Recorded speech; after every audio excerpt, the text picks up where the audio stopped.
Good morning. Good morning. Good morning. Good morning. Okay, we're here. Hey Are you guys. good? Yay. We're so excited. Oh man, there's a couple of things. So, we're live on Facebook, as of always. But starting from this episode, lovely episode number 2, we are actually live over on Ashley's channel on YouTube. Yay! We are also live on YouTube, so forgive me if I'm still kind of acclimating and trying to get the Streamlabs and all this other stuff straight. This is a lot. It is. You become a content person. You wear so many hats, so I'm still trying to get it together. So yeah, forgive me. She's got it.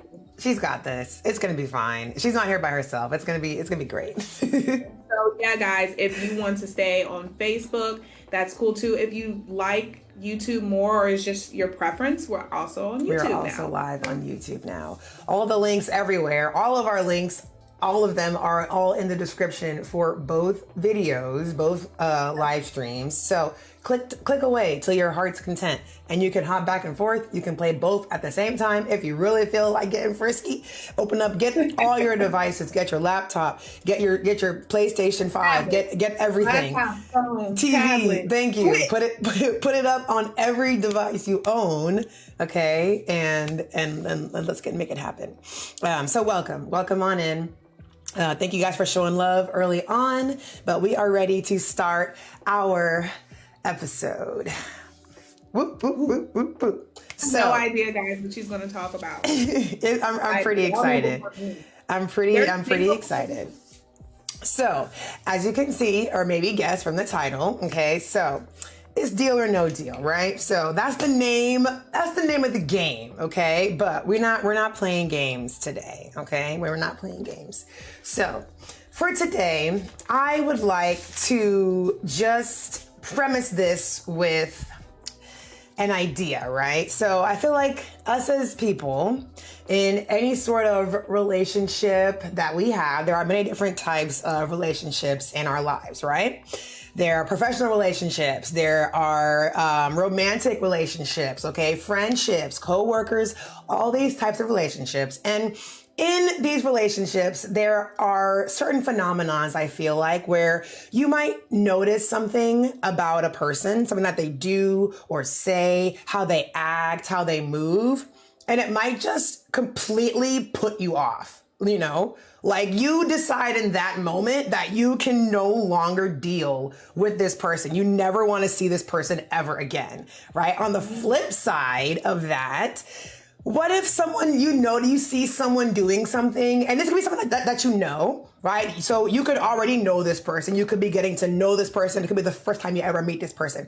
They do something that just literally sets your heart ablaze, you know, your eyes lit up, you're smiling because of whatever the thing they did or said or whatever it is. And it's instantly like, wow, I really want to get to know this person more, or I want to be around this person more, or, you know, like it just solidifies, yes, I really like being around this person, you know? And so when we have these things, and we all have these things, I feel like we can classify them as deal makers or deal breakers. And today's episode is talking all about the many, no matter how big or how small, deal makers and deal breakers in relationships. That is today's episode. So I have a list. I have compiled a lot of things. I have written down 4 pages of notes. I also have some sites. I have some websites pulled up as well. That's for a little bit later. But I do have some notes I'm going to refer to as we go on. So just to start us off, I would like to maybe give us some low balls, you know, like nothing too crazy, right? Because I kind of have these categorized in kind of like sections. So there are things about your personality that might be deal makers or breakers, things about your lifestyle right? Your habits, things of that nature. I really only broke it down into 2 categories, personality and lifestyle. But if you have any more subsequent categories, I would love to hear them, and we can dive into that as well. Are you good? You good over there? You straight? Your face just looks very... Yes. How are you? Talk to me. Talk to me. How are you? How are you? I'm sorry. Yes and no. Okay. Like, again, me trying to be tech person over here. Yes, yes. It's okay. Something happened on what we talked about before, and I don't know what's up. Okay. Like, okay. Is there a problem with the YouTube link? Is there... Remember it's doing like that sound issue again that we talked about. Uh-oh. But it's not just, okay, so here's probably what we're going to do. All right. Go ahead now. Okay, it's fine. It's something that we can work out later. But okay. I basically had to stop my live, and I will deal with that later. We'll talk about it later. Okay. So anyway, I heard your presentation about deal or no deal. Yes. Deal breakers and relationships, and you were going to talk about lowballing it to highballing it. So I'm still on board. I'm still following. Just my stream. Yes. Is down right now. Okay. That's fine. We will work out the kinks, and we will post. It will be posted on her YouTube channel for later viewership afterwards. And we're gonna continue to iron out a lot of bugs, a lot of kinks. We're gonna iron all those out. Moving on, or moving after the stream. But I thought your presentation was great. I'm still following. Thank you. Yes. So I have some notes here. Okay. So no matter how big or how small, okay, we all have things that we just can't deal with. You just can't. You just can't, won't, don't want to. It doesn't matter what it is, right? And so these are the things that we classify as deal breakers or makers. These can also be classified as red flags and green flags. I just thought that deal or no deal sounded a lot better. It sounded better in my head. So I went with that one over it. But these are also things like green flags and red flags. So both are super important, okay? To think, to think about, to consider. They kind of make or break, obviously, like the aspects of the relationship. And so I figured for today, we would focus on lifestyle and personalities, and then also focus on 2 types of relationships: friendships, obviously, and relationships. Okay. So romantic relationships. I feel like these 2 are most common, obviously, when you think about these kinds of things, are the most important types of relationships, right? Thinking of. So, let me see. Let me flip, because I started off just keeping these in categories, but then my brain just started to run wild, and I started writing a whole bunch of deal makers and breakers. Yo, the fact that you said that you have 4 pages, I was already shocked, because in high school, child, you wrote the least. They are here, okay? Okay, so let me see here. Let me see. All right, so I'm going to start off. So how I want to do this is I would like for me to start, and then I'll have you have a turn to chime in and drop some in there, right? And then we'll just kind of we'll go back and forth. Okay. So, I have some low balls here. So first things first, deal breakers. So we're starting off with the breakers first. We got to do the hard stuff first. Okay. Okay. Get the meat out there first. So, deal breakers, okay? So, a nice one to start off with. This is me personally. I feel like I could never be in a romantic relationship with a smoker. I said it. I put it out there. I did. I said it to all you smokers out there. I'm sorry. I can't do it. Okay. The cigarettes, the cigar, if you regularly, like if you're going through like packs a day or multiple sticks a day, or,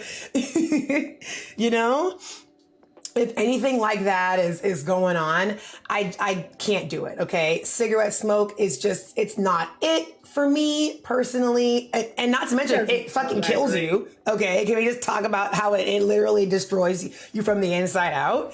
So I can't do it. as part of that lifestyle, you have to adopt that into your everything, right? And it's not good for anyone, not good for you. If you have animals in the house, if you have young kids in the house, it smells bad. It makes everything around you smell bad. So it's just a big no. It's a big no for me, okay? Another lifestyle choice, and once again, this is for me, I'm gonna do three, fair, right? Okay. This is all lifestyle. Another lifestyle choice for me, preference that I could not deal with a romantic partner is if you didn't like dogs.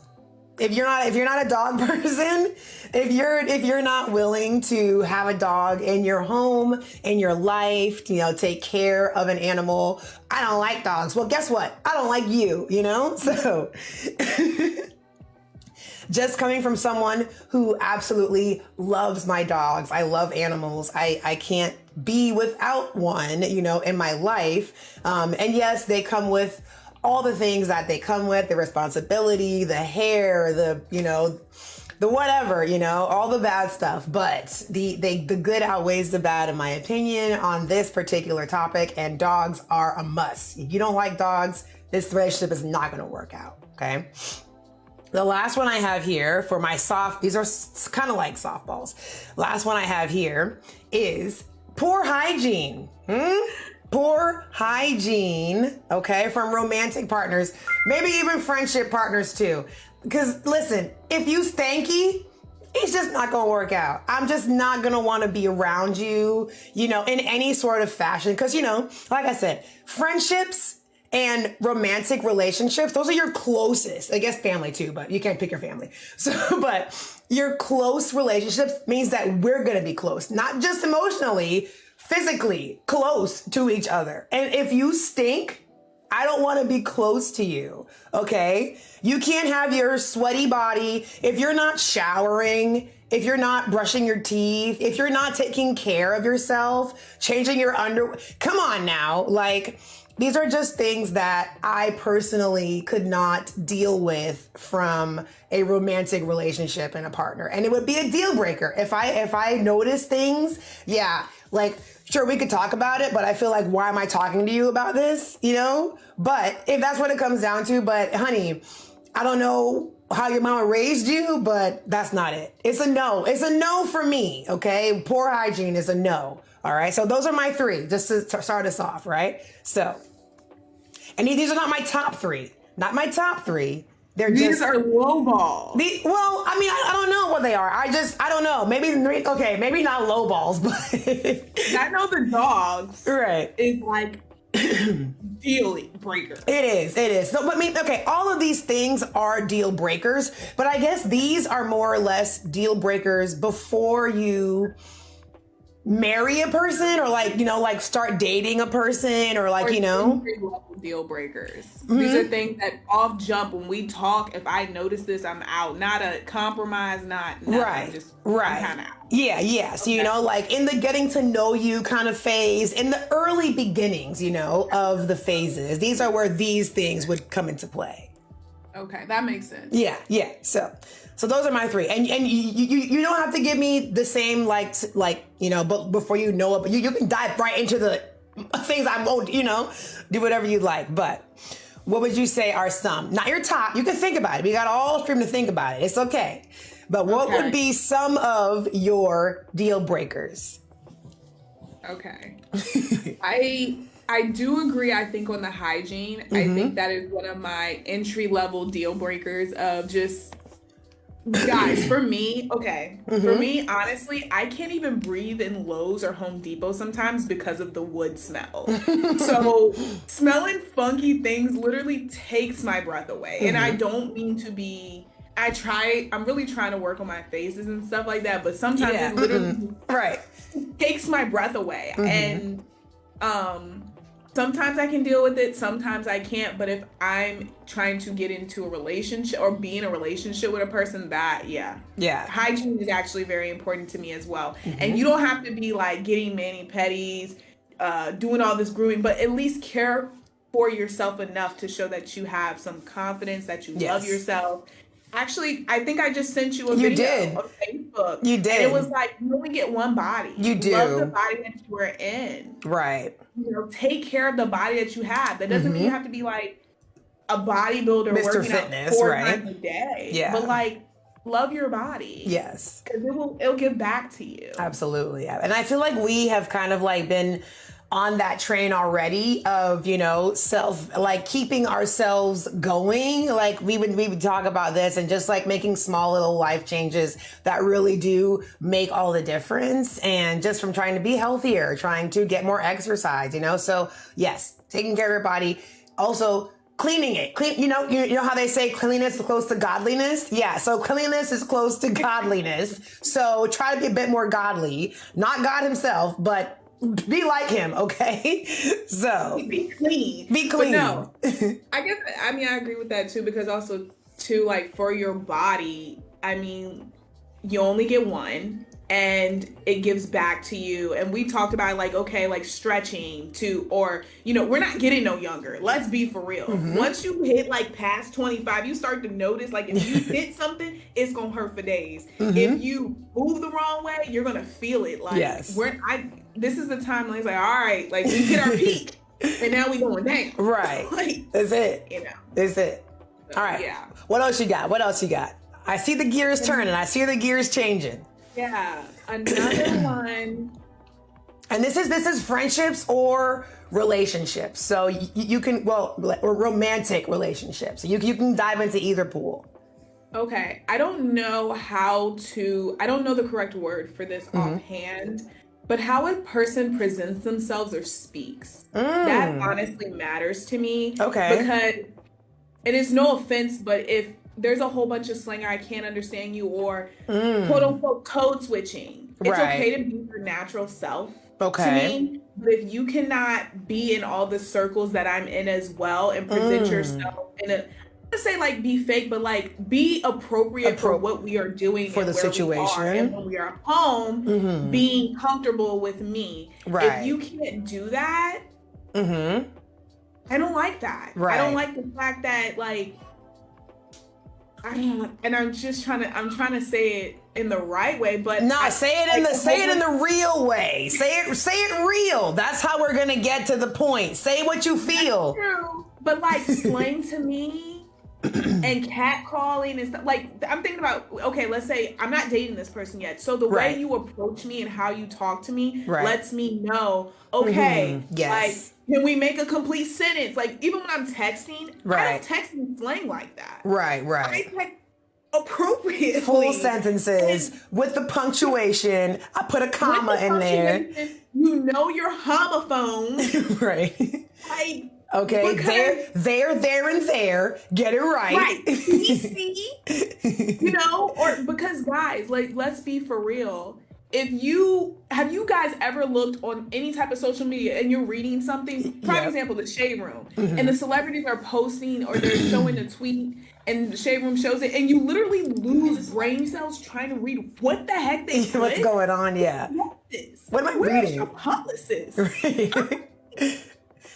am I reading? I literally struggle to read certain things. And so the vernacular, yes. The vernacular. Yes. And how you were able to enunciate and, you know, articulate your words. That is important to me. And I'm not saying you have to be a scholar, because I'm not going to say I am, but like, come on, basic. Come on. Match the energy. I shouldn't be wondering if you graduated high school. Like, right. Did the school system fail you? What's going on here? I feel you. That's like an entry level deal breaker for me. If I can't, if there's no, I can't. Okay. Sorry. I like that. So yes. No, it's good. It's good. You still got one more, so I'm still waiting for it. You got one more. One more. This is good. These are good. I like this one. I love how we both agree on the hygiene. I feel like that was going to be an instantaneous one. When a man smell good, like when not just smell good, drop her. Like, go ahead. Right. Go ahead. Or whatever. Like, it's just like. And if it's like, I think it's just like human nature. Like you said, like your face scrunches up because it's a negative reaction. Your body is telling you no. It's like, warning.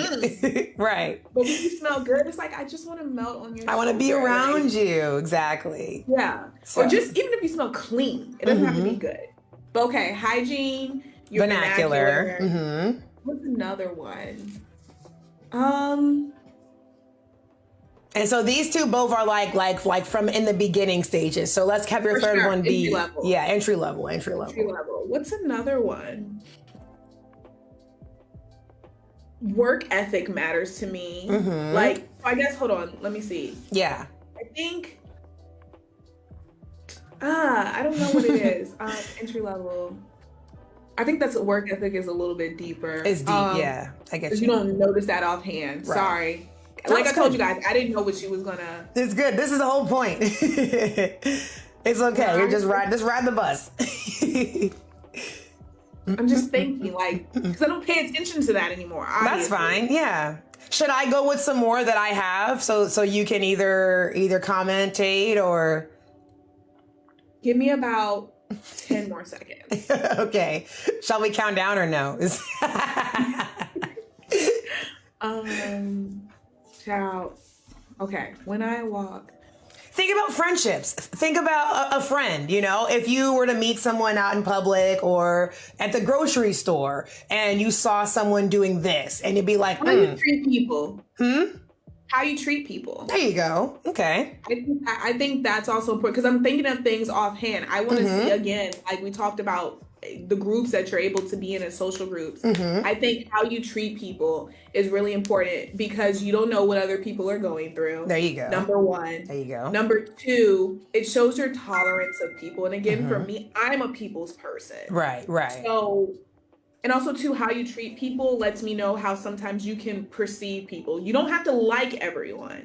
Right. Treating them with respect. Yes. To me makes me feel like, okay, you, to a certain extent, you are humble because you don't know what people are doing, where they've been, where they're going. Or you care, or at least, you know, you can not be an asshole. Right. And also too, it shows your tolerance level. That's right. Yes. That's a nicer way of saying it.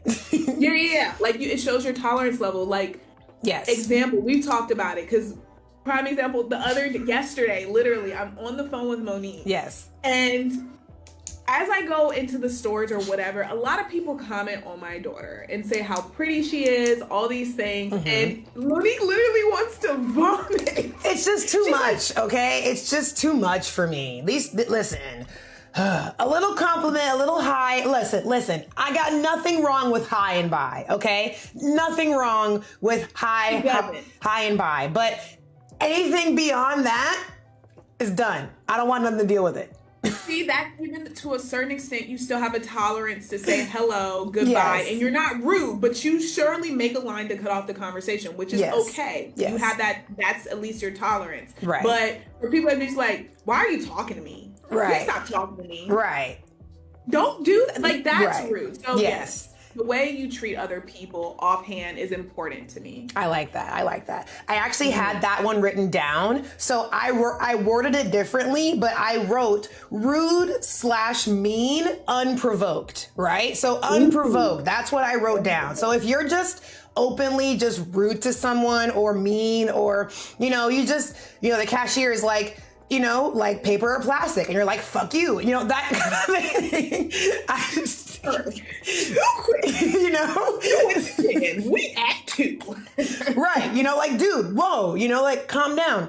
I also wrote down how you treat I wrote down waiters/servants, but like people that are doing a service for you. Okay. I wrote that down as well. So like how you treat your wait staff, do you treat them like literal slaves or do you treat them like a person that's, working a job and doing their best, or, you know what I'm saying? Like, is it justified or is it unprovoked or do you have a valid reason to be acting like that? Because if you do, by all means, you know what I'm saying? But yes. We just had that yesterday, child. I was mad at Chipotle. Right, she was. Listen, Chipotle, listen. Corporate is coming for your location, your store location. I didn't finish it. I didn't finish the review, but I'm sending that off today because, baby, y'all have me messed up. Yes, it was wild. But yes, is this the second level? Like this is once you're in, you kind of dating. I don't really know. I see. Look, I started off with putting this in categories, but then I just started writing things. And I ended up putting a check next to the good ones and then just nothing next to bad ones. So I know all the check marks are good. So this is still bad. These are still bad stuff. Yes. Okay. Another one that I wrote in here, these two kind of tie together. This is, and this is I guess these are all like more personality. Like I said, I thought of personality versus lifestyle, and then also, which friend group we're talking about. But I wrote, contradictory / hypocritical. I think those words are the same thing, they're just different words that mean the same thing. But if you and your personality are consistently contradicting yourself or someone, like you say one thing and do another thing, I feel like on a personality level, for one, it's kind of irritating, it's kind of annoying, if you sit there and say, blue is the best color ever, and then you wear red every day, but all you talk about is how much you like the color blue. It's like, dude, can you stop talking about, can you practice what you preach? That was a poor example, but you know what I'm saying? I got you though. Yeah. So I feel like, that just ties into kind of like, you're not being truthful, you're not being honest, and you're quick to, say one thing and then just do or express or show the exact opposite, So that kind of for me is like a big no. You should, if you're a good person, if you practice, being a good person, then you should follow through with that. You should be a good person. You should do the things that, you say or, that kind of thing. That's how I feel. No hypocrisy around here. Don't be no hypocrite out here. We don't like that. Hypocritical. Okay. This one is also, so this one here, these are two more, for my 3. I have, and this is, I don't even know what group this is anymore. This is, these are both, from the beginning. So from jump, these are from jump. The hypocritical and the contradictory, that I guess is a bit more deep. You wouldn't find that out until you were around a person a little bit more to kind of see and notice those things. But these two off rip, absolutely not. If you have children from another relationship, no, I'm good. I'm good. I knew you would do that. Only because I understand. And no. I don't know if this makes me hypocritical because I agree with you. Mm-hmm. Well, to a certain extent, could you do I it? agree. Could you do it? Would you do it?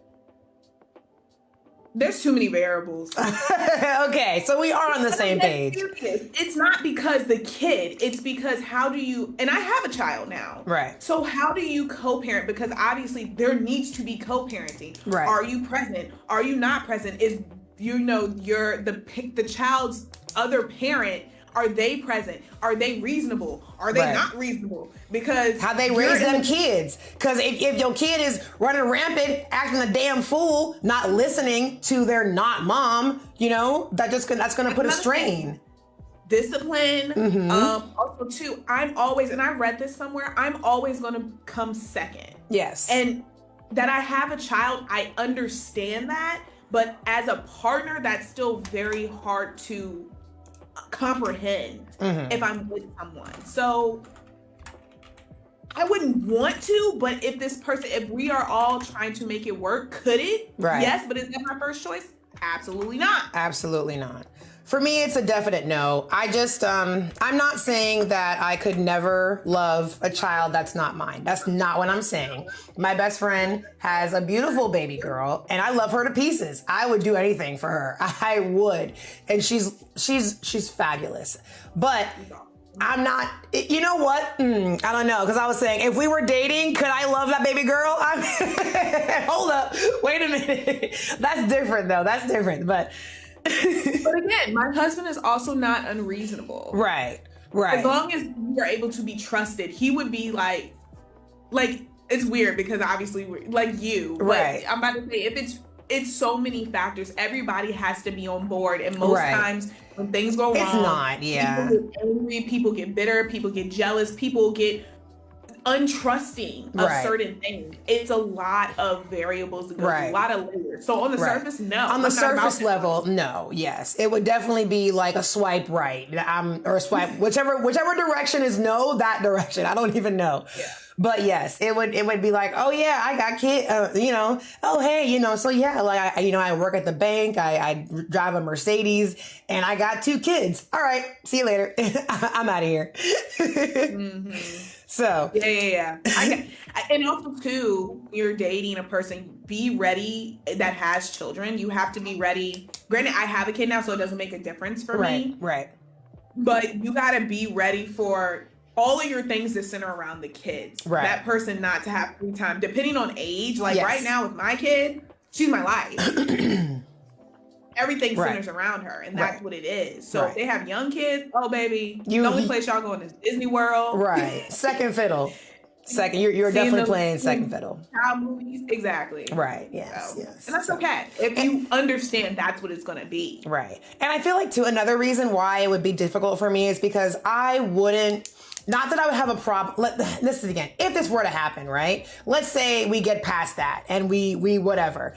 It would be really hard not to play stepmom. That would not be difficult. It would be really hard to see my husband or the person I'm with, like, not be a good father to their child, Mm-hmm. So like, especially sometimes some fathers know they have other children and they're never around. They're not there. They're not there for them. They don't go see them. The kids don't come here, whatever like that. And for some women, they might be okay with that.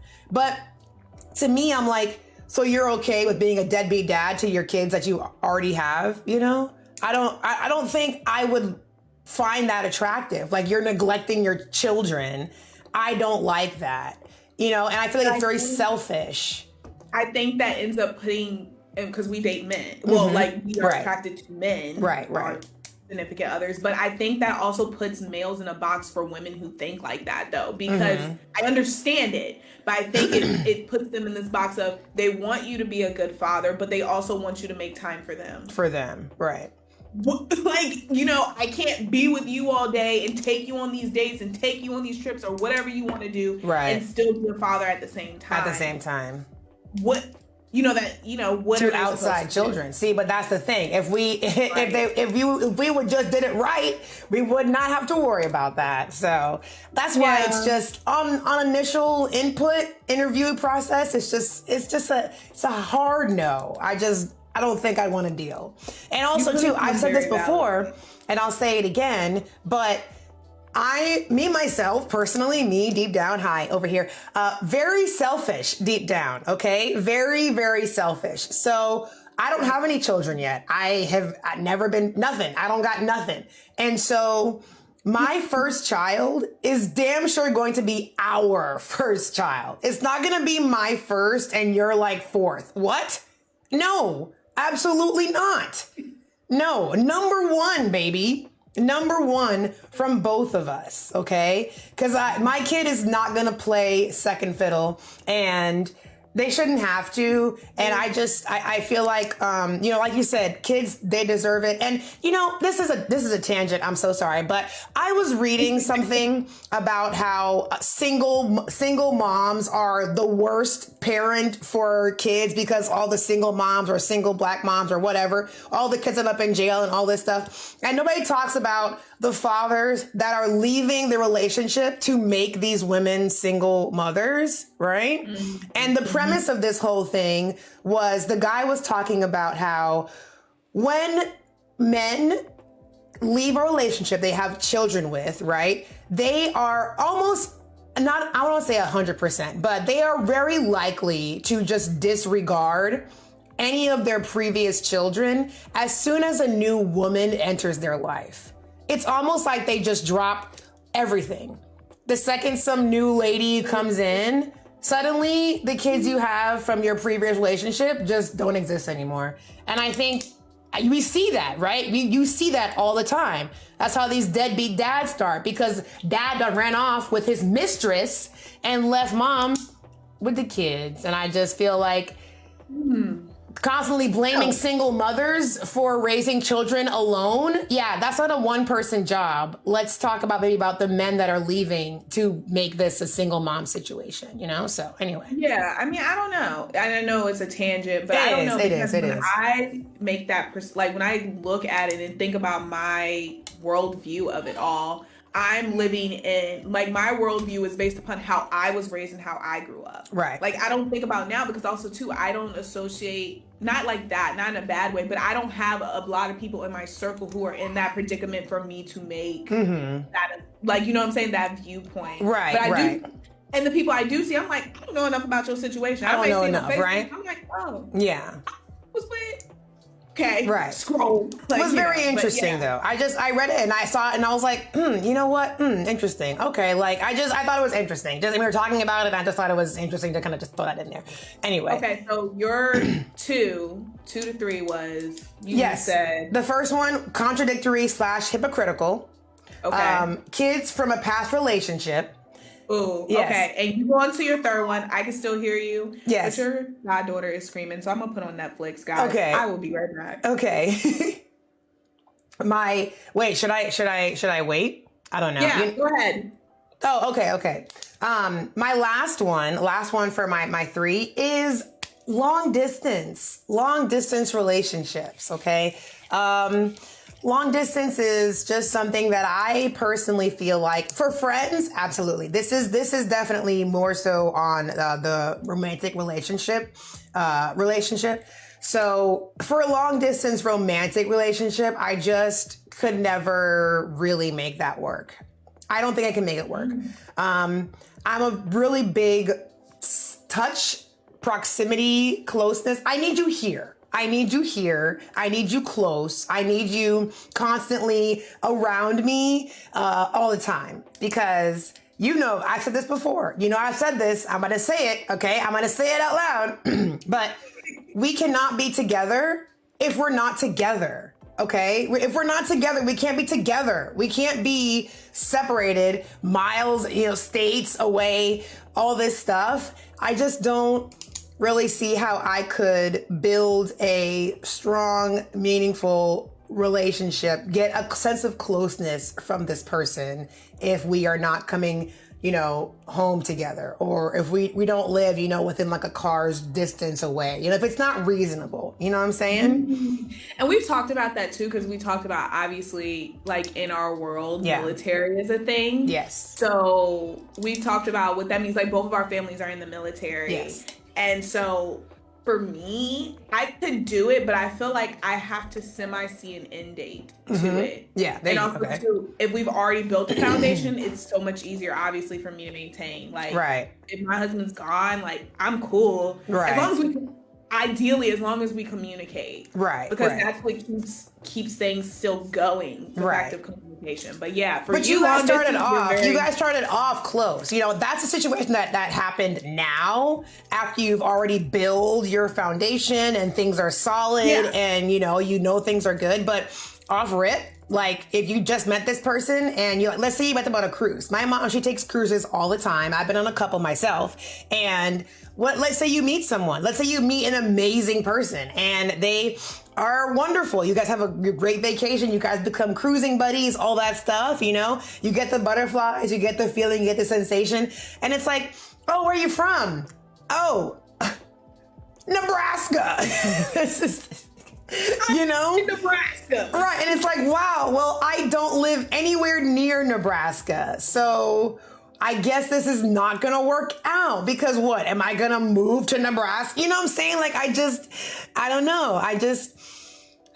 Trying to build something from so far away. I don't know. I kind of feel like that's like in that realm of like, you met online or something. I guess maybe you could but I don't know. I don't think it would work for me. I don't think. Yeah. I think it'll only work. It does well and would work for me only if we already have that foundation. Yeah, it's like an after that. Now you have to go, cool. Right. Okay, as long as we communicate, we talk. But yeah, I think in the beginning you have to have so much ahead of time. It's really hard. Yeah, it is. Okay. So your three are long distance,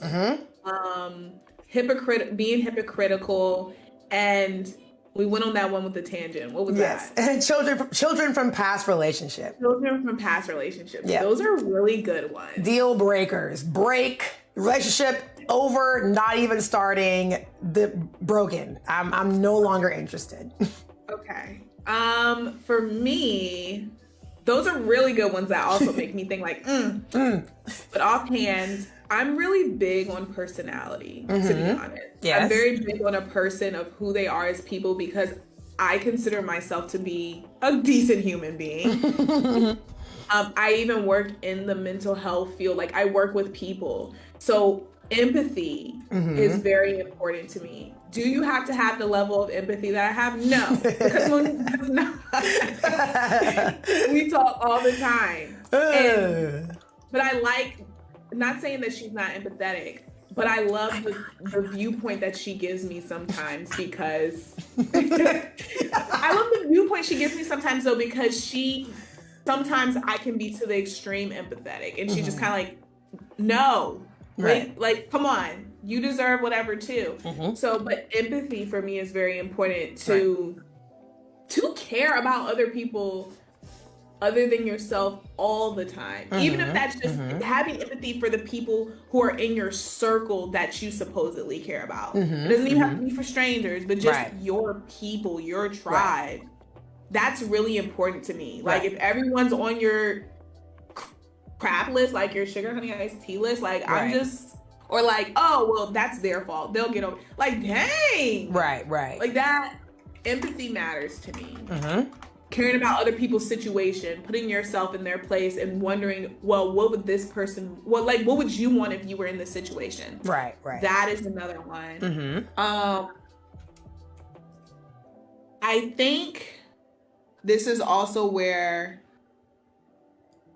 kind of on what you said, hypocritical, so your work ethic. These all tie together, like your work ethic, your word, being committed, that also matters to me. If you don't follow through with what you say you're going to do, not with it. Not with it. Yeah. Because for me, again, I'm not going to hold you. Like for a lot of people, anybody that I can help, I'm willing to help. I'm willing to bend over backwards. Like I'm always willing to give. So to me, if you are not on that same wavelength to a certain extent, and again, it doesn't have to be with strangers, it can be with the people you care about. If you're not down for them, what makes you think that you're going to be down for me? And as a person, that's a little too selfish for me. I don't like that. So I think commitment, work ethic, your follow through, all those things encompassed together as a personality really matters to me. And you don't got to be above and beyond, but you got something. You got to be there. You got to be on the average line. You got to be on the baseline, right? So that's number 2. And then number 3.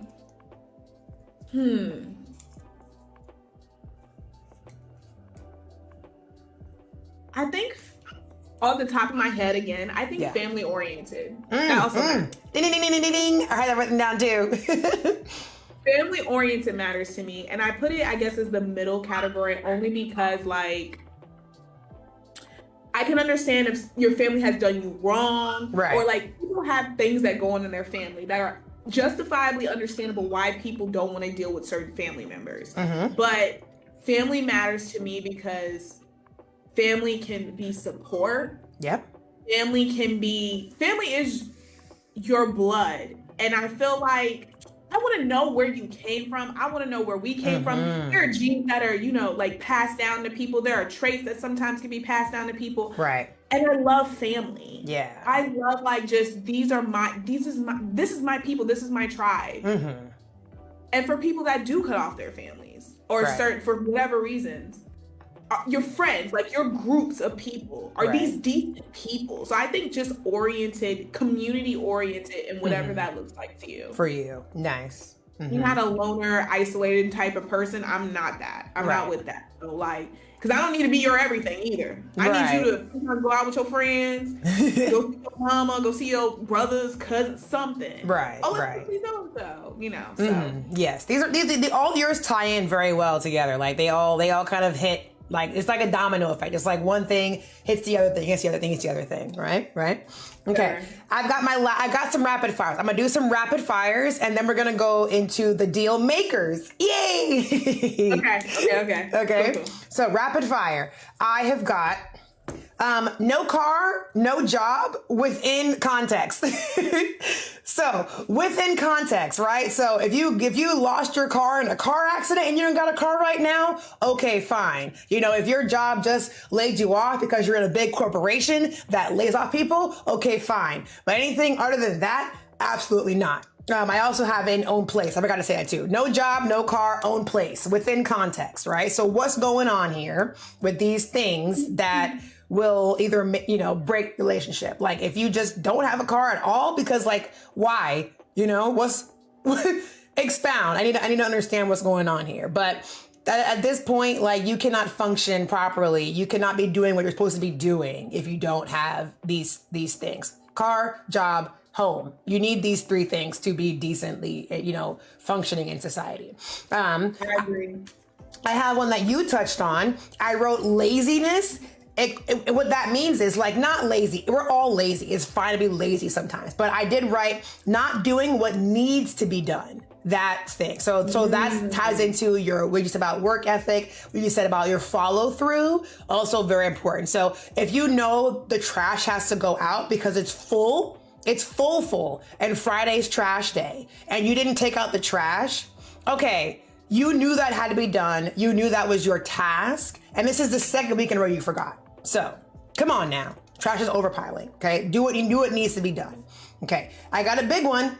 Easy. Cheaters. If you're a cheater, it's done. Absolutely not going to deal with that. I feel like that doesn't need any more further in depth on that one. If you are unfaithful, if you are not going to be loyal, you can GTFO. You can be done with that. In the same note, abusive in any aspect. So physical, verbal abuse, mental abuse, anything along those lines, absolutely not. To their respective degrees. I feel like that also doesn't need any further, insight. And then the last one I have is no communication. I feel like I should have saved that one for deal makers, because a lot of these things, just the opposite of these things, are going to be like deal makers for most of us. But having a lack or no, it's not even... I feel like a lack of communication and not knowing how to communicate are maybe two different things. If you don't know how to properly communicate, that's different from you knowing and you just not doing it, right? Mm-hmm. So if you have the capacity to communicate with me properly and you just don't, versus do you just not know how to communicate? So let's figure that out. But if there is not good communication between us, especially when we have disagreements, right? Especially if we're not on the same page. If your first thought is to just not deal with it, just to not communicate, so, or if you come at me in a way that is not going to be beneficial for any of us, also, and I'm actually still working on that one myself. I'm glad that isn't a deal breaker for my boyfriend, because I'm working on that one. I know how to communicate. I know very well how to do it, but my methods. How to, doing it, you can do it, just how to do it. Right. The best way to approach it, right? So that's the kind of thing. My game plan is a little bit... I know what to do. I got a plan. I'm ready, but how I go about doing it, right? So those were just some rapid fires. Yeah, those were good, but I'm just saying also too how it is received, because you communicate. It's just how it's received to certain people. Because guys, we've said before, her boyfriend is like me.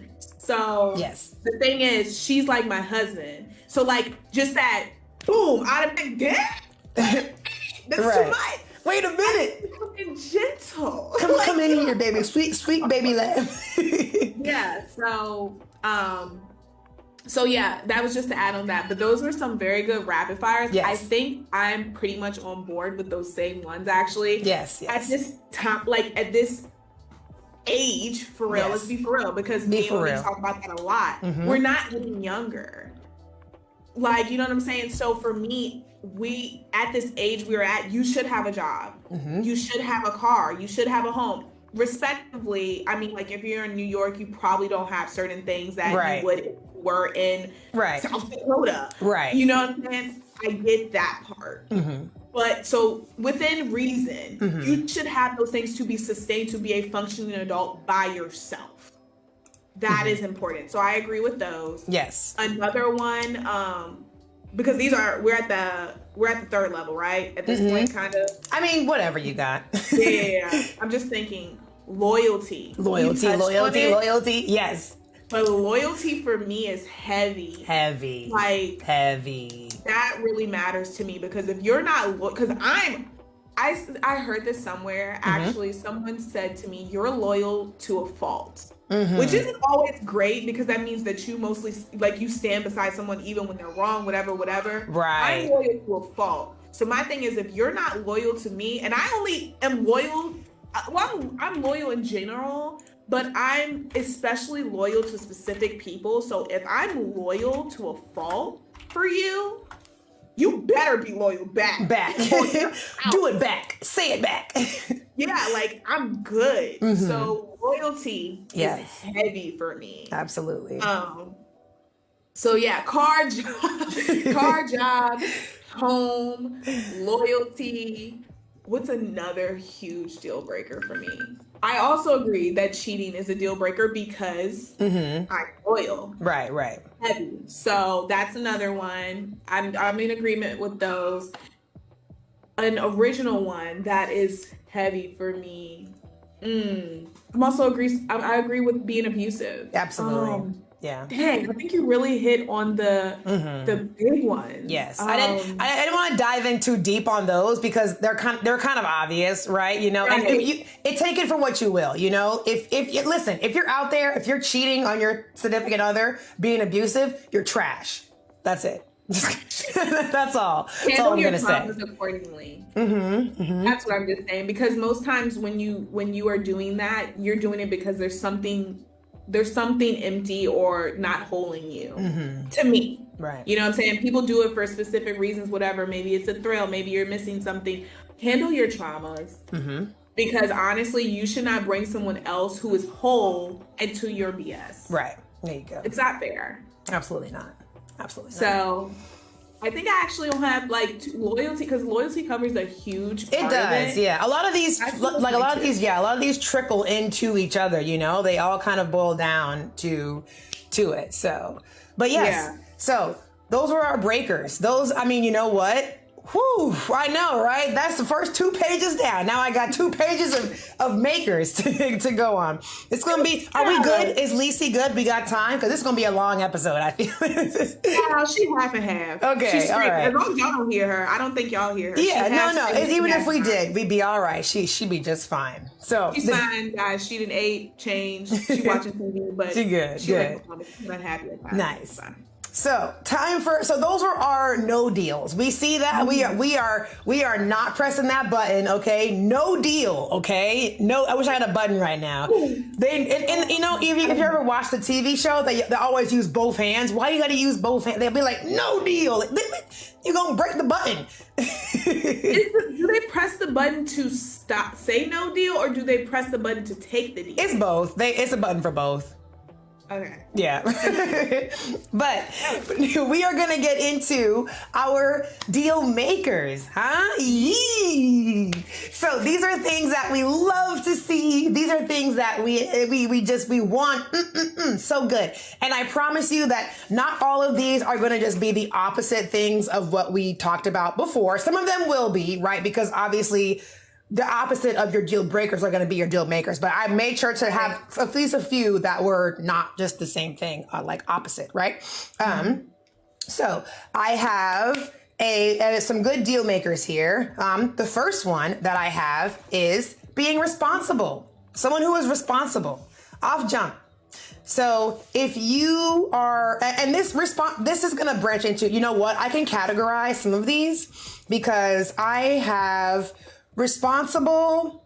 I also have, where is it here? Where is it? Good with money. So those two kind of tie in together. Okay. And what I mean with good with money is, you know, rent's coming up. You have enough money for rent. And yet you spend that money on a new pair of Jordans. Now you don't have enough money for rent. What are you doing? You know? Yeah. That's very irresponsible of you, you know? So prioritizing. Yes, you need to be able to be responsible enough in your mind to know, and once again, this ties into like doing what needs to be done, right? But prioritizing your orders in life, making sure you have all of your ducks in a row in a basket, and you notice, you know what? Do you wake up on time? Do you get to work on time? You know, all these little things. Like, are you responsible with yourself in that, you know, setting? Can you be trusted enough to not have things that could be preventable, and you just didn't do what you were supposed to do to prevent them? So definitely, if you are a responsible, mature, you know, all these things kind of tie in, but definitely deal makers for me. If I see that you can consistently get things done, handle things, do what needs to be done, that one is a direct flip-flop. But we didn't say responsible, but that kind of thing. Another one I have, this one is maybe a little bit shallow. I'm not gonna hold you, but but it's real. It is. Being good looking. I'm sorry, I said it. I said it. But come on now, come on.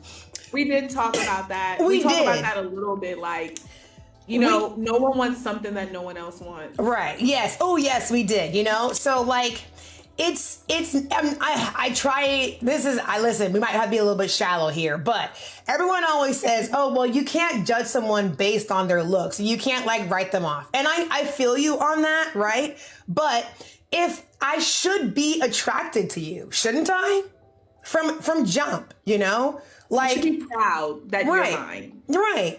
And when I look at you, I should like what I see. I should, you know, I just feel like we all have our preferences, and not to say that you can't like maybe get to know a person or, you know, anything like that. If that's what you want to do, then that's perfectly fine. But I feel like it's not far-fetched to say that you saw this person and you were attracted to them. That was the initial thing. And then when you started talking with them, then everything else kind of came into play as well. You realize not only are they beautiful on the outside, they're also beautiful on the inside.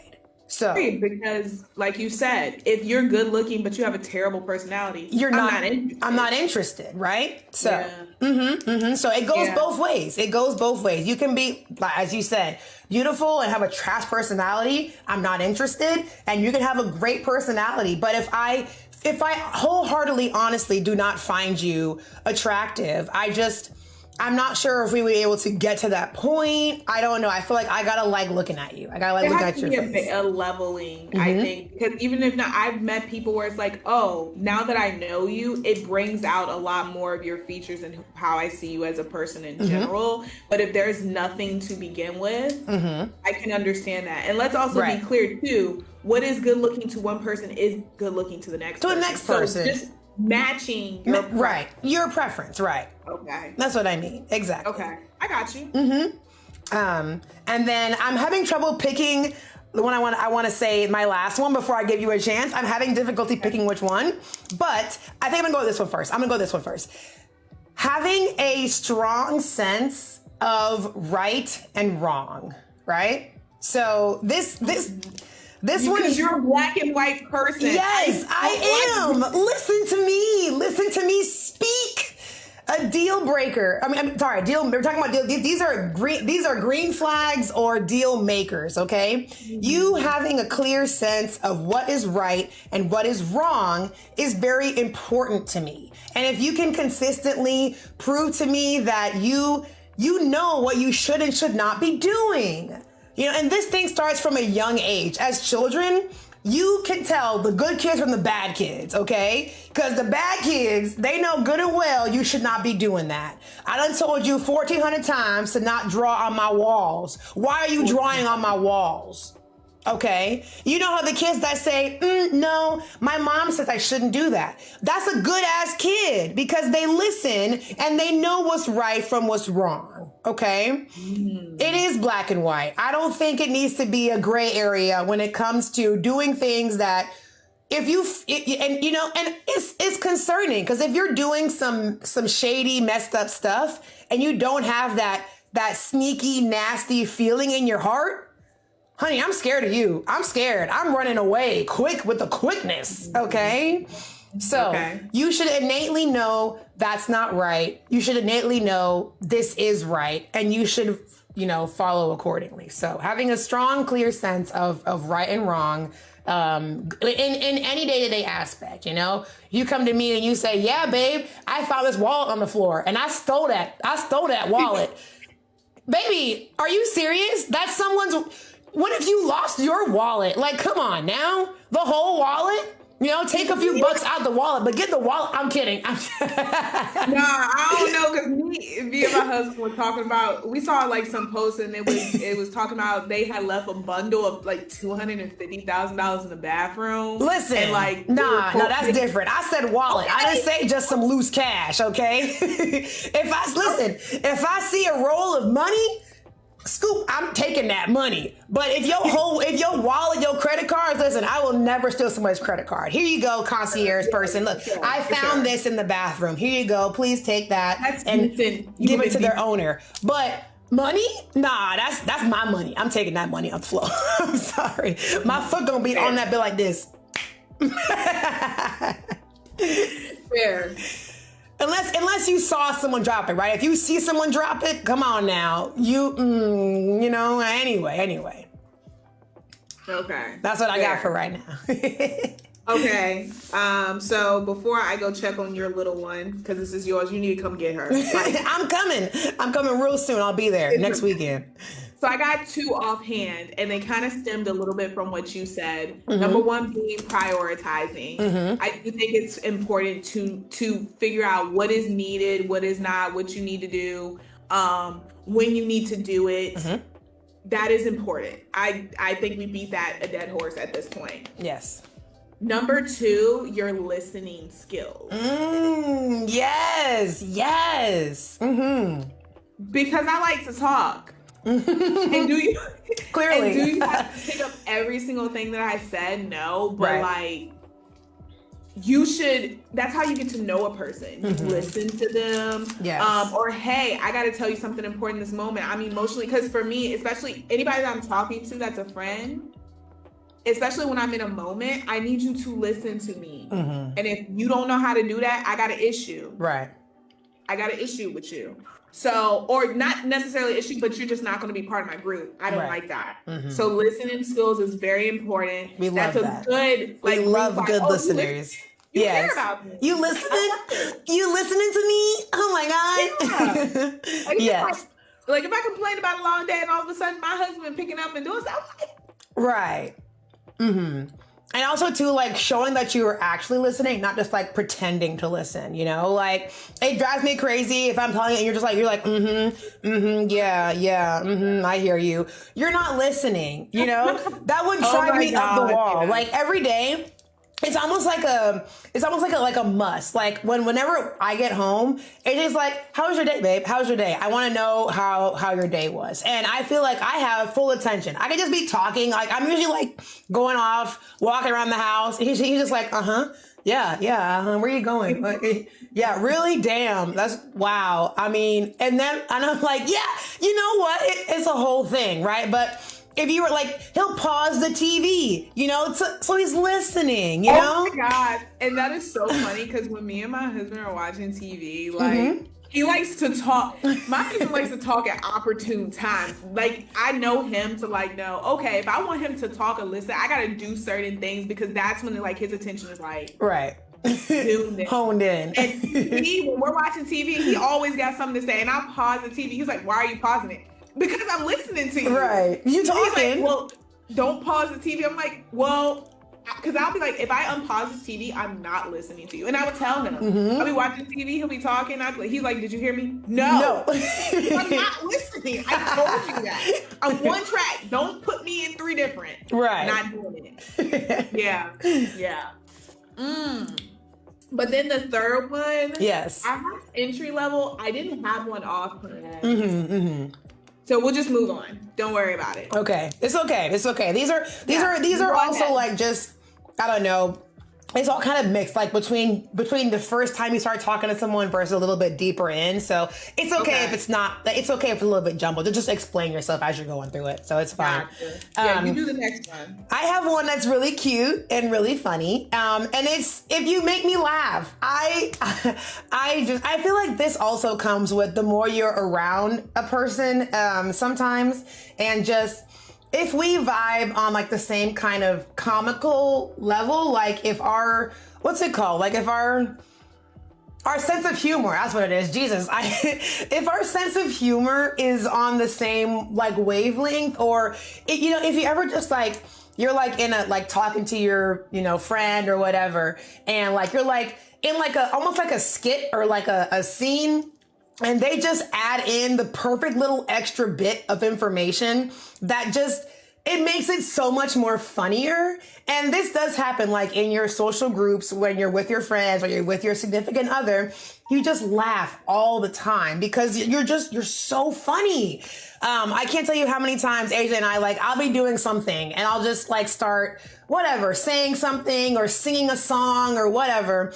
Or like, I'm just doing like the normal things, like the normal jokey jokes that we do, like amongst ourselves, our little inside jokes. And he'll just drop in or like add in to whatever I'm doing. Like he'll just play that second role so well. And we're dying of laughter. Like it's so funny. So just being able to read the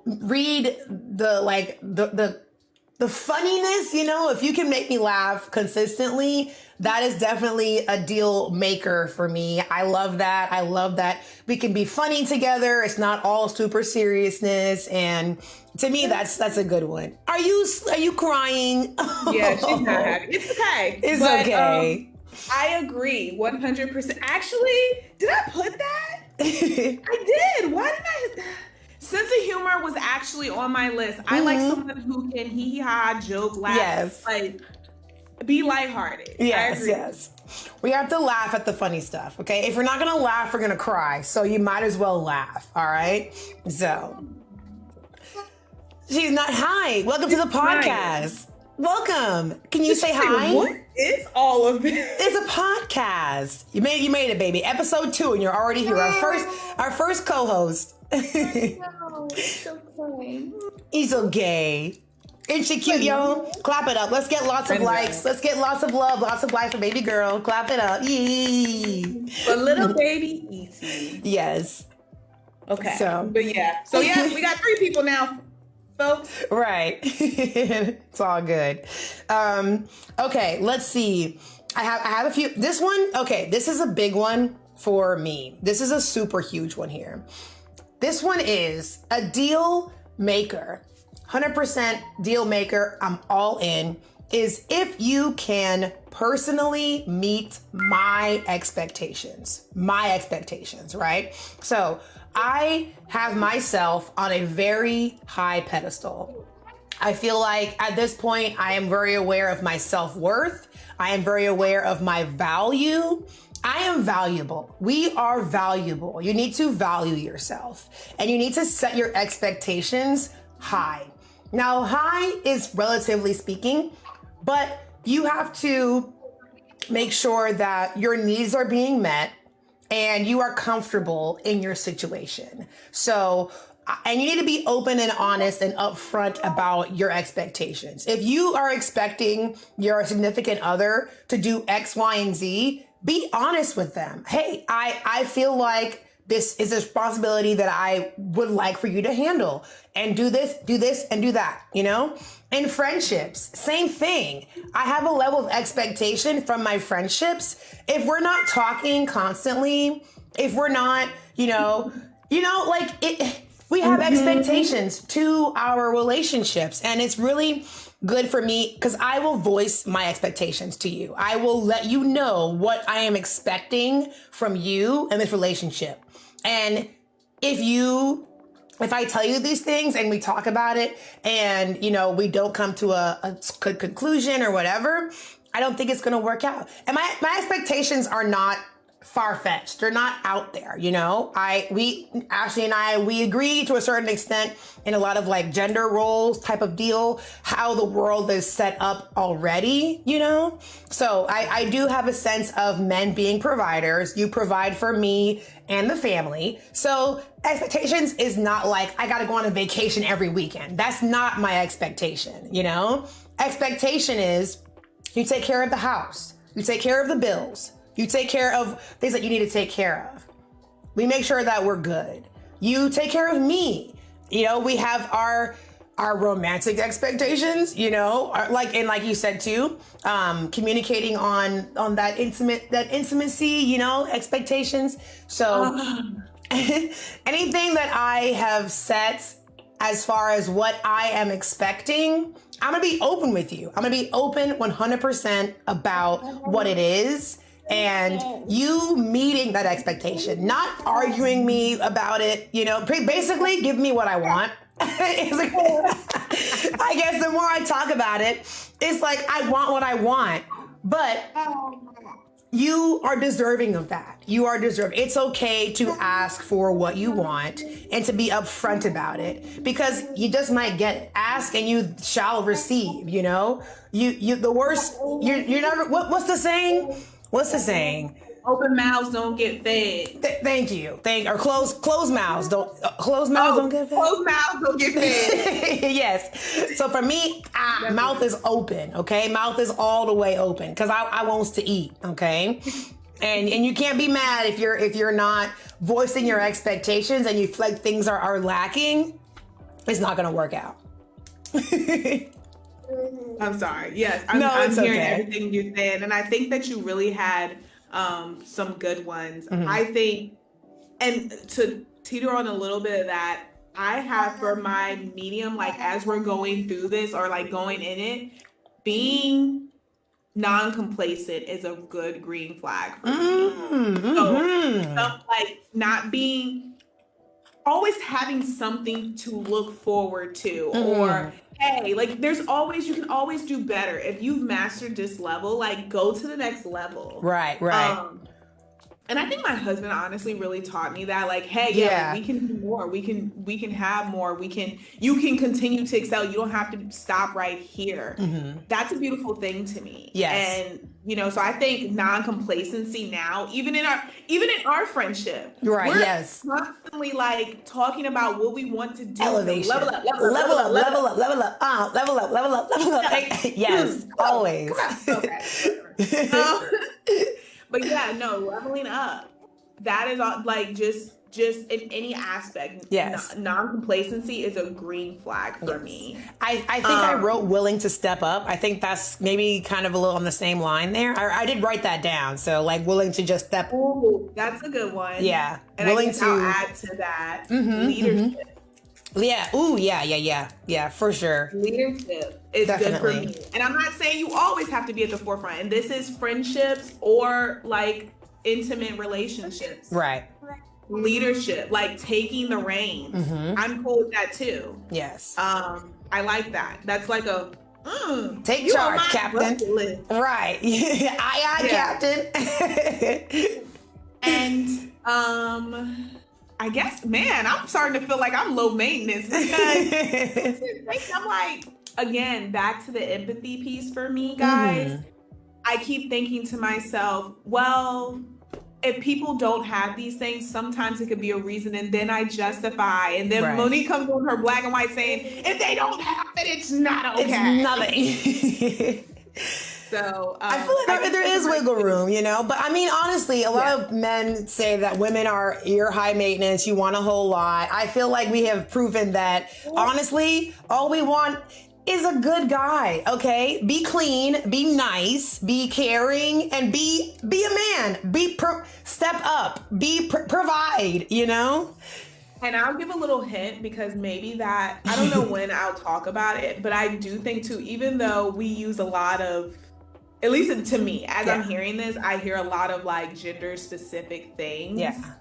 I don't necessarily feel like, I feel like there's a role that everyone has to play. Now, whether it's the woman doing the role or the man doing the role, doesn't matter as long as the role is there. Because there has to be a hunter, there has to be a gatherer. Whether that's the woman doing it, that's the man doing it, whatever. So whomever. Just to talk about like, somebody got to do it. Right. And if it ain't me, it need to be you. Mm-hmm. You don't like that? She said, nope, it's going to be you.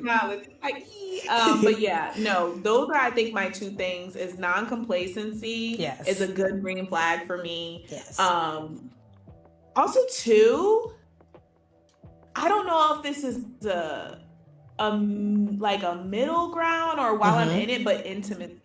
Some level of intimacy is very important to me. And that goes in, I have something. It goes in friendships. Okay. Yes. Friendships or relationships. Yes. We need something deeper because one thing about it is, again, I talked about loyalty. Yes. One thing about it is what I can say is my people that I call, they gonna be there. We gonna show up. I don't have to worry. Yes. And when we talk, it's something that this is not easily broken. Yes. We connect on something deeper. Me and Monique connect on something deep. You know? Yes. I wrote emotionally in tune. That's what I wrote. Ooh, that's a good one. So having an understanding of your emotions, you are one, and I know we keep going back to the gender thing, but I feel it. But even some women, both genders, you have to express your emotions. Express them. They are so powerful. You need to express and understand your emotions. So being in tune, being knowledgeable of what you're feeling, being able to appropriately express those feelings are very important. And so to me, just showing that you do have that sort of, you understand your emotions, or you can understand someone else's emotions. You can understand that you're frustrated. I can understand that you're angry, you know? So not just being annoyed with my emotions, you know? So being able to, like you said, having that, what is it? The empathy, you know? Empathy. And I think we talked about too, off pod, we talked about like emotional literacy. Yeah. Yes. Like just being able to tell me, like I'm feeling so and so right now. Like knowing your emotions and being able to communicate them appropriately. Absolutely. Those are good ones. The last one I have the last one. And this is one that I don't got this, none of it. I got none. I'm working on it. I'm building this up. But for me, when it comes to friendships or romantic relationships, if you are patient, money. If there is one thing, if there's so many things that is so good about AJ, is that he is so patient. His level of patience with me and everything else. Sometimes you be turned. I'm like, let me tell you. My level of patience is minuscule, okay, compared to his level of patience. And just, he has shown me time and time again how just having a little bit of patience goes a very long way. But yes, it definitely is one of the major things about him that attracted me to him, was that I'm so hot-tempered. I'm so quick to get to a level 100. And just seeing how he is able to not do that. Like the patience he has with me, even when I'm at 100, patience is still low, you know? So not all the time, but for the majority of the time. So if you can practice patience, if you actively show me that you are a patient person, especially not just with me, but like be patient with children, with old people. AJ works in IT. and he works to help people that have IT issues. And girl, let me tell you, I know damn well I could never do his job because we just spent the past couple of days setting up all these mics and all this stuff for the stream. And I'm like, no, click this. No, click, add this to your thing. And you were fine, right? You were fine. But imagine that with someone who is technology illiterate. No, click the escape. The escape. Which one's the escape? Yeah, no. Helping my grandma trying to set up like even Netflix during like in FaceTime. I was like, Granny, turn the screen around. And she's like, how do I? She turned the whole phone around. I'm like, turn the screen around. So, I love you, but come on. Come on, yes. So just the practicing patience. If you innately just have a strong sense of patience, for me, that is a definite green flag. That is a deal maker. I love patience. I love seeing patience, even though I got none myself. I got none of it. I got none of it myself. Those are good ones. So yes. like just to list them off, sum it up. What were your three? Let's see. Patience. For that one, in this aspect, meeting my expectations personally or just being able to meet set expectations, it goes a long way if you are in a relationship and you tell this person, I expect this, and they just match it. Boom. Good shit. That's good green flags for me. I love that. And then emotionally in tune, we said that one as well. And being a provider, that sort of thing, all kind of in the same stuff. So you have that captain, you have that leader mentality. You're willing to take charge. You use that, take the reins and be a go-getter. All okay. green flags. Yeah. I like being good with money too. That's also a big one. Like, please don't be irresponsible with your finances. Get it together. I don't know what you want to do. It's a lot. She says, you just want to sit? Right. What's it? Yeah. She's not happy. She's not. It's okay. I know. Yeah. She's showing out. She's okay. Yeah. like you said, guys, in the beginning, kids come first. They just do what they want to do. They do. We have to just be. We just said that we would. Let's just see what she wants to do. If she can sit still for the whole thing, great. If not, we'll go get her. She's okay. Yeah. I do have some websites. So if you want to think, you can just shoot them out as we're going. I've got some websites pulled up as well. Okay, but yeah, I think back to my heavy on intimacy. Mm-hmm. That's really important to me. I think that's also like high level, just being able to connect in a different way. Another high level for me, you hit on some, and it made me think of like, yeah, like actually, child, go ahead and read your facts because you had time to prepare. No, you good. You good. I feel you. Go ahead. Yeah. a lot. Well, all I'm hearing is we're agreeing on the same things. You know, we're agreeing. Sure. It's all good. It's all the same. I feel like I'm very blown out right now. I feel like there's a lot of lighting. I feel like I'm in heaven. Oh, right now. Yeah, it was light for a minute, but I think that's probably because something passed by. So I have some lists. I have top deal breakers. I have top green flags or deal makers. And then I have something interesting is why some people ignore red flags. I thought that would be nice to talk about as well. So let's see. And now this is just a quick Google search. So let's see. Our deal breakers. Actually, let's do the makers because I have it pulled up here. So, based on this Google search, this is actually just coming from I guess Google, or I guess it's Yahoo as well. Past research suggests that there are 7 primary deal makers. This is the 7 primary deal makers. Okay. Attractiveness, which, hey, I told you. I listen. Attractiveness.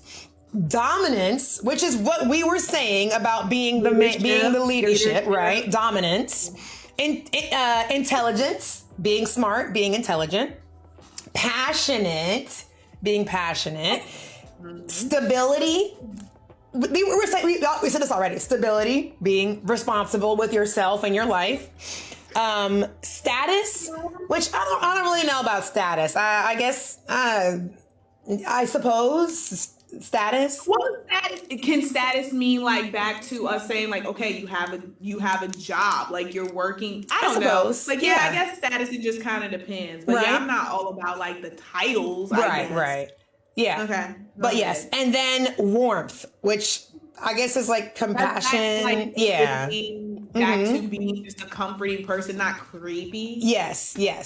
So yes, being approachable, I suppose. So that is from past studies. And then, so to throw in some negatives in the same, it's all in the same post. Some negatives based off of this research suggest that seven primary deal breakers are being abusive. We talked about this one, big in any aspect. Arrogancy, which we talked, don't be an a-hole. Being humble yourself. Right. Being clingy, which is actually AJ said this one earlier. I was going to go back and read the comments, but yes. By the way, guys, you can type your comments in. You guys can read them. Enjoy your comments in the comment section. I would love to know some of your deal makers and deal breakers in relationships. Please let us know. But yes, clingy is one of the biggest deal breakers that they have here. Being dirty. Obviously, I feel like that also touches on not just dirty with yourself, but also your environment. So if you are like, your messy level listen, honestly, I don't really know if that's depending on how messy, right? Because if you and your partner have the same level of messiness, and is it really messy? You know what I'm saying? So is it like just things are just like, strewn about, like a quick cleanup, or is it like a pigsty? Is it like a hoarder situation? Or, is it like that affects your daily functioning of life? Right. But in all honesty, I feel like I could still handle that because as a woman, I feel like it's my job to keep the house clean. So even if my husband was particularly messy, I'm here to clean it. It's kind of my job, So as long as he's meeting my expectation, as in paying the bills and, all this stuff. Yes, if you're going to pay to keep the house, our house, my house, then yeah, I'll clean it. I'll clean it up. I'll keep it clean. And I think that's something to point out too for you. Like when you say about meeting my expectations, you are also very understanding of the fact of what is expected of you in return because you're asking of those expectations. So just to be clear, you know what I mean? So I think that's fair. So I don't know, dirtiness. If it's dirtiness with your body, no, that is absolutely not. No, we've already discussed that. Thank you. We need to clean the crevices, okay? But if it's dirty, like, you're just like maybe like just a more sloppier individual or things of that nature, I feel like that I can live with that. That's doable. That's not even a big deal for me. And then hostile, which, like quick, like if you're scary, angry, because I feel like I'm a little bit hostile sometimes, but I'm not scared. I'm not scary, I'm not going to do, I guess, I can see that one. So, because, I don't know. But also too, you're hostile about situations, like, and expressing them. Yes. You're not like I'm about to go ahead and get this, I don't know, like I'm about to bomb this place. Right. Like you're not on that level. Right. So. And then unambitious, we said that one, unambitious. So if you're just, whatever, casually complacent in your situation, you know what? I guess it's one thing to me on that one. It's one thing if you're complacent and you're and you're not, if you're low, if you're complacent in the gutter, that's one thing. If you're complacent in the penthouse, be complacent all you want. You made it, baby, So I feel like at a certain point, you got the apple, you got the crown. You don't have to, you can be complacent at the top, there's nowhere else to go. But complacency at the bottom, I feel like for that one, if you're unambitious in the bottom. She said, what? What what you do. This is what you get. This is what happens when you're in the podcast. You get a sticky note. She loves it. She loves it.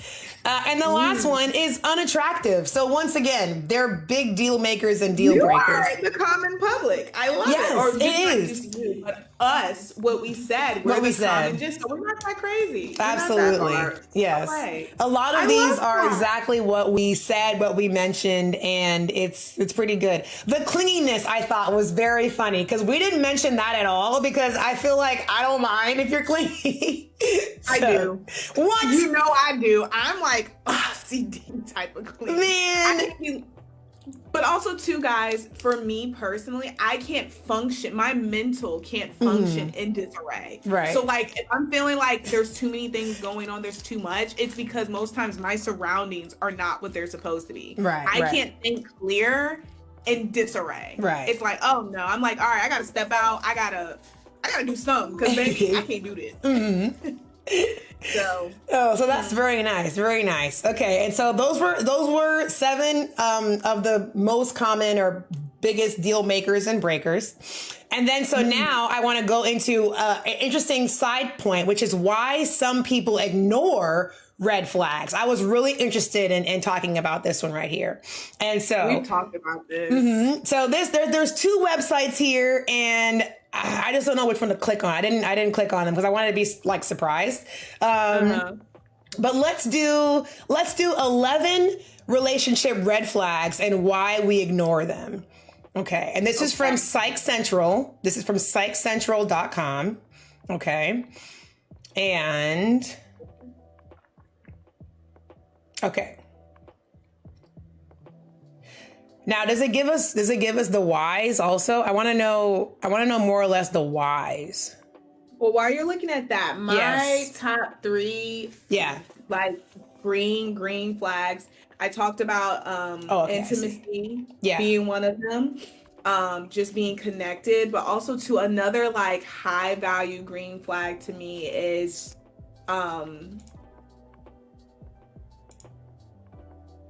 loving me. Yeah. Love. That's right. But for real, like, but caring about me, like loving me unconditionally, worrying about me. Because the problem is, at least for me, and I can admit this for myself, I don't worry about me enough.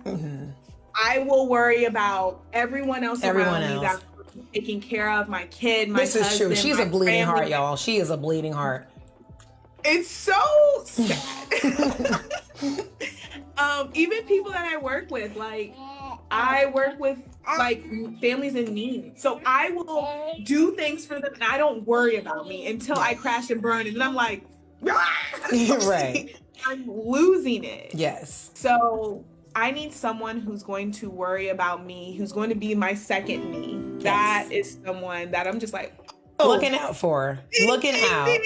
Yes. That is perfect for me. Gotta look out. My third, like, yes, this is just the one. Don't eat that. She did it so slowly too. She said, yeah, Mom, what about it?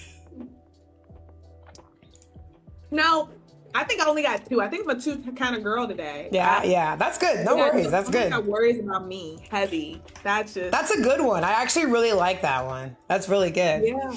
Okay. Yes. So I have got it does expound on why. So some of the red flags on this site include the inability to resolve conflicts. That's really good. You got to be able to come back. You know, if y'all separate for disagreements, you gotta come back. That's a good one. You don't feel like you can fully be yourself for whatever reason. The person makes you basically feel insecure about your true self. You have to pretend to be somebody else to please this person. Let's see. A controlling behavior or lack of trust is a big one. The controlling behavior one, definitely. We didn't touch on that at all, but I definitely have heard that from I have definitely heard that I can be a little controlling, and it definitely is not seen in the brightest of lights. So yes, be very cautious on your control. You can control yourself, but you can't always control everybody else. Okay, so that is a good one. Your friends and family members have expressed concerns about your partner. So if your circle, your close people, if they're all telling you the same thing, like this person is not good, that should tell you something. So if your friends and family are telling you that the person you're talking to or being around is not good, you should maybe listen to them. So that's a red flag. And then, you're conceding rather than compromising. Oh, I like that one. That's good. That's good. That's real good, actually. Yes. You can't just appease people, right? You can't just say what they want to say to, I guess, shut them up, I suppose. Conceding rather than compromise. You gotta. I think that builds. She's resentment. Gone. She looks like a Sims baby, I swear. Yeah, we're just gonna. He's good. That's another thing too. When you become a parent, sometimes after fighting for a while, you know what? Yeah. As long as you're okay, just do your own thing. I'm watching her. We're all watching. We got eyes. All the aunties are on it. All aunties and uncles. But conceding, I think because if you concede, that means that you get nothing out of the deal, and if you're not getting anything out of the deal, I think that breeds resentment. Yep, absolutely. Versus compromising, okay, I got something. Right. This is what we're doing, Yes. That's a good one. Okay. And, so the rest of these we kind of touched on already. I don't really see any ones that we didn't talk about so well. We did talk about this red flag, but if your partner is enabling you to give up on your friends' interests or goals. So if they're constantly like saying or stopping you from being around people you care about or not pursuing your goals and dreams. I didn't think we touched on that one, but like deliberately saying, like trying to persuade you against that. Yes. Yeah. And I think I talked about it, but like, cause I talked about the importance of being in circles and groups, like being able to blend, and that, right. Enough. Yes. So isolation. Yeah. Well, there's some good ones. Isolation starts other things, right. Other abusive and manipulative things. Mm-hmm. And so the point to all of those is that here are some reasons why we commonly ignore red flags. So this is what this has to say. This one says that oftentimes we move too quickly into relationships, or we progress the relationship too fast. Right? So you hop into bed with somebody before you really get to know them. You allow this person into your home before you truly get to know them. There's lots of things here that actually do make a lot of sense. So we end up ignoring red flags or deal breakers because we never knew they were present in the first place. We didn't give it enough time for those things to come about. This one is obvious, but we're wishful thinking. You're stuck in wishful thinking. You are so hung up on the idea of this person that he's going to get better. It's going to be okay. It's going to be resolved. Like, it's only for right now. So a lot of times wishful thinking, you just are waiting for it to get better. So you ignore the obvious signs. That's a clear one. We don't like to admit when we're wrong. So this one, let's face it, no one likes to admit they're wrong and their relationship didn't work out, or they misjudged someone. So pride and fear of failure can keep relationships, pride or fear of failure can keep you in a relationship even when it's gotten dysfunctional. So I guess you ignore them because you don't want to admit that you're the problem. It's me. Hi, I'm the problem. It's me. And so you don't want to admit that. So I guess you just kind of, you don't want this to fail because of you. So you just stick it out or you go about it. Or also, too, sometimes you feel like you've invested so much at this point, it has to work out. I Yes. need this to work out because for whatever purpose or how will people think of me? How will I think about myself? Yes. I think that adds to it. Yes. And, you know, we've kind of had these conversations before. Yes. But, like, I think that I'm in agreement with that. And also, too, but I don't know if it's on the list, but I will say another reason I think people like continue. Yeah, like continue with red flags when they see things that were once like deal breakers or should be deal breakers is that you hope the person will recognize it and change. And they don't. Yes. You know, like we were reading a post yesterday and it was like she was hoping her husband would say something. Right. But you don't know. But you don't know if he's going to say something. Know. And if you notice, he ain't say nothing thus far, he ain't going to say it now. Right. And like, surely not. Yep. Yeah. So I think that's another thing too. I don't know if that's on the list though. It was wishful thinking. I guess it ties into wishful thinking, you know, so you're hopeful, you're holding out, but yes, that you touched on it even without realizing it. So there you go. Cause you were away, you were gone. But yes, I have, the red flags seem minor. So maybe you're just not that great at knowing what obvious red flags are. So they don't seem that bad, which I don't know how you can look at, you know, an abusive partner and not notice and be clear on how, oh, well, it's not that bad. So you just kind of let it slide. But I also too, when you're accustomed to seeing that, this is true. You know, it doesn't seem abnormal. Yeah. If it's something that's like, well, my family does that. Yeah. So and so does it, and that's my normal. Right. But it's not that bad. There's worse. There's always worse. Always, yes. But that can be very detrimental because once again, this is why it's so important. Like, this is why you really start to see as you get older how your upbringing really does define you as a person, you know, because as you said, if, you know, this is God forbid, but if you grew up when, you know, daddy's talking down to mommy all the time and all this stuff, that's how you're going to grow up thinking that's the normal. You're going to think it's normal for that to happen. You're going to think it's normal for you to constantly, you know, talk down to or make fun of or call names or talk nasty. All this stuff is going to just seem normal to you. And it's not. It's obviously not normal. But if you yourself have been emotionally abused all your life, that's all you're going to know. So you're just going to, oh, well, that's just how it is. It's just normal. So yeah. I guess that ties into a lot of it too. Like they seem minor, you just don't know how much of a red flag it actually is. And the last one here is we don't trust ourselves. So this one I'm not really sure. I don't understand, but it says we don't trust our own judgment. Perhaps you sense something is wrong, but proceed anyway. Even when you have concrete evidence that your partner is dysfunctional, you might tell yourself that you're overreacting or only focusing on the negatives. Interesting. I feel like I would never do this, but this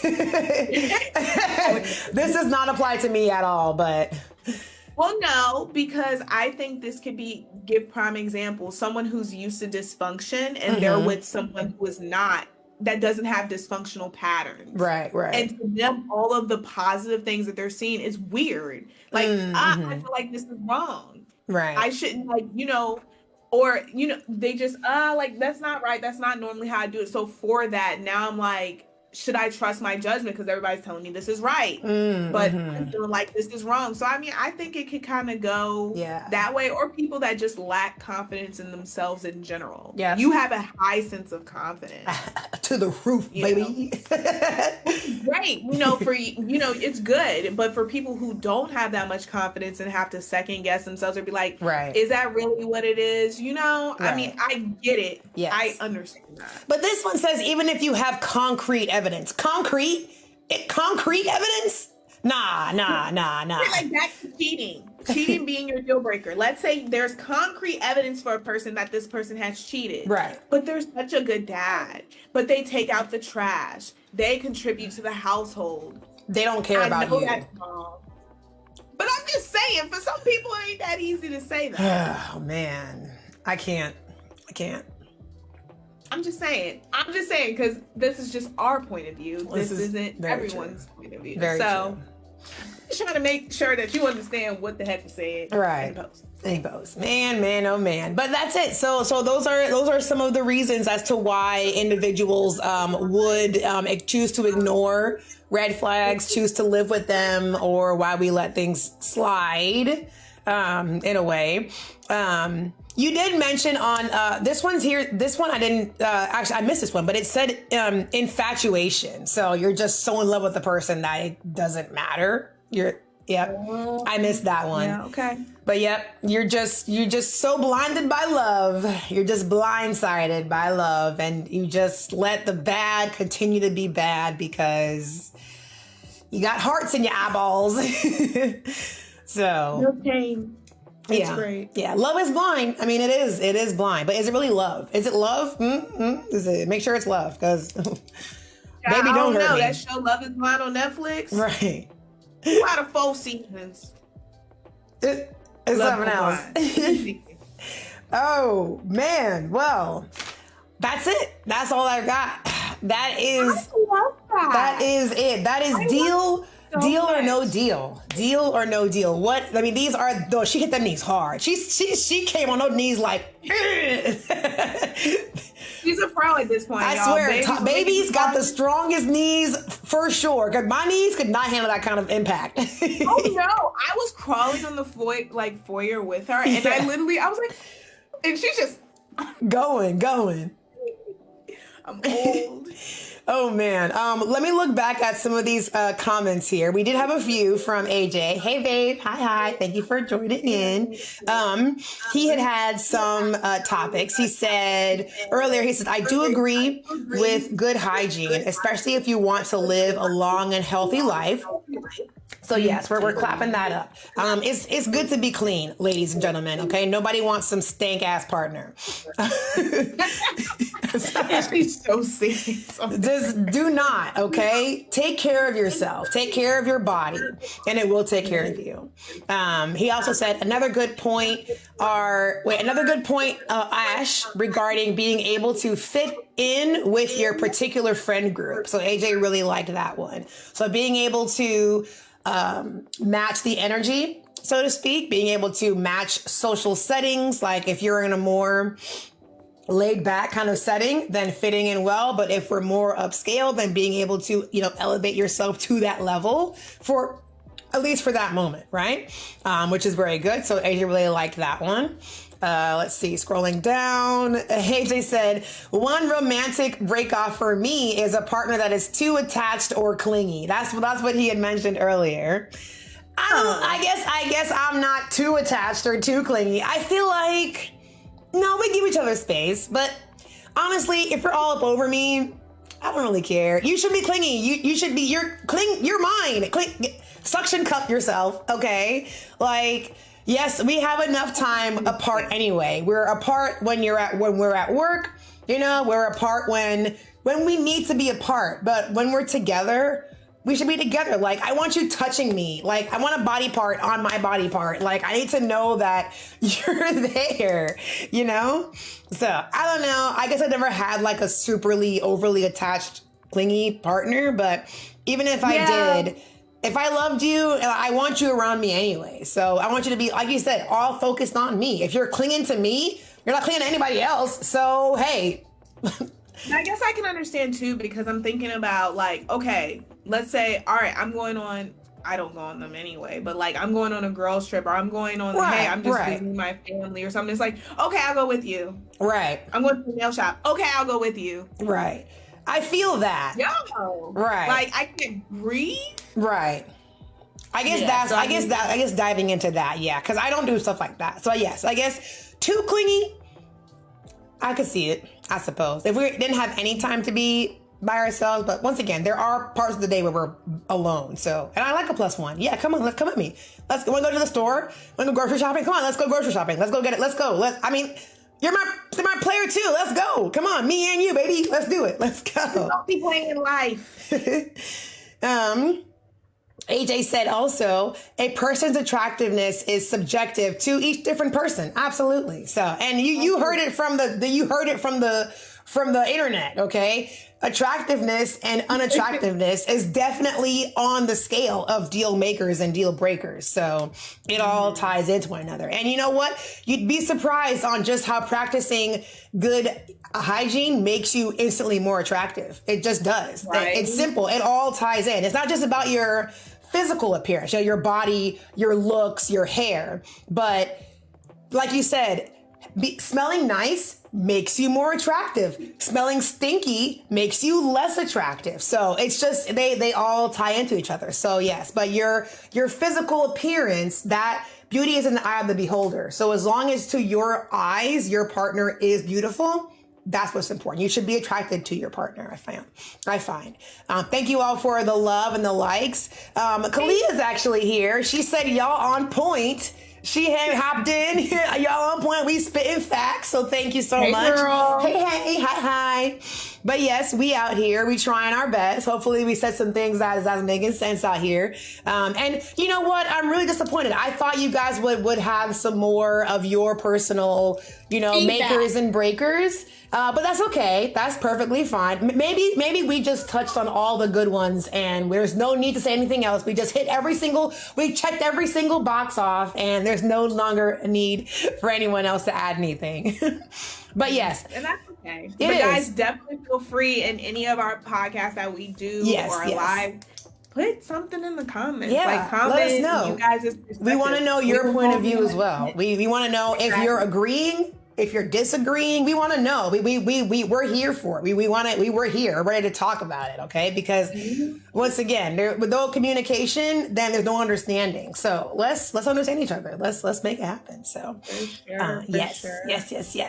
But that is gonna do it. That's gonna do it for this episode. This is super long episode, but I loved it. It was great. It was very engaging. I thought it was. I mean, that was long because we said, I love Mike Pastor. I know. But you know what? This is actually also why it's good to start a little bit earlier, because we have time to let this bleed into, if it needs to go longer, we have time for that to run a little bit longer. So yeah, I really enjoyed that, guys. Thank you for participating. And also too, because I'm trying to say this before we both forget. Yes. If you have any other ideas or any topics that you want us to talk about, make sure that you email us at our official email, which is the VPOV Podcast at gmail.com. Yes. So you can email to your heart's content. Anything. We want anything. Feedback, good or bad, whatever it is. If you have questions, if you want to know, anything you want to share, not anything. Don't be weird. Don't be nasty either. Not anything. Wait, okay. Not weird. Thank you. Anything. You send us anything. We want to hear from you. We want to know what you're thinking. If it's after the fact, if you have topics for next episodes, also, we haven't unrolled this yet, but we do we do want to have guests in the future. So we don't have a timeline on when that happens yet. Obviously, we need to make sure that all of our systems are working.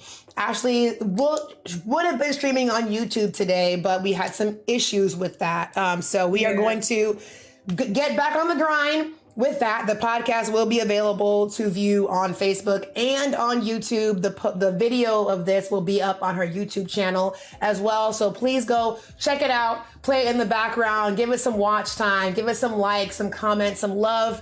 Pretty please. All of our links are down in the description of the video. Go check us out. Follow her on TikTok. Follow her on her personal, or on her Facebook page, on her platforms. Please show her some love. She is so amazing. She also does other content as well. So we have this podcast together, but she also does lesson learns and proud of yous. If you don't know what those are, shame.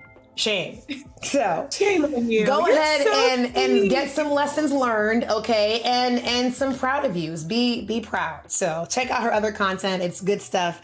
And hopefully on the next podcast, which will be on July 28th, so 2 weeks from now, we will be live on YouTube, hopefully also. Hopefully. For sure. Yes. Yeah, guys, make sure you did such a great. Oh, that was so great. Oh, thank you. Stop. But yeah, guys, make sure that you put in the comments below. Let's get something to talk about. Even if it's after this has went live, we still see the comments. We do. Comment back. Still comment, yes, even afterwards. I'm actually going to put the email in chat right now.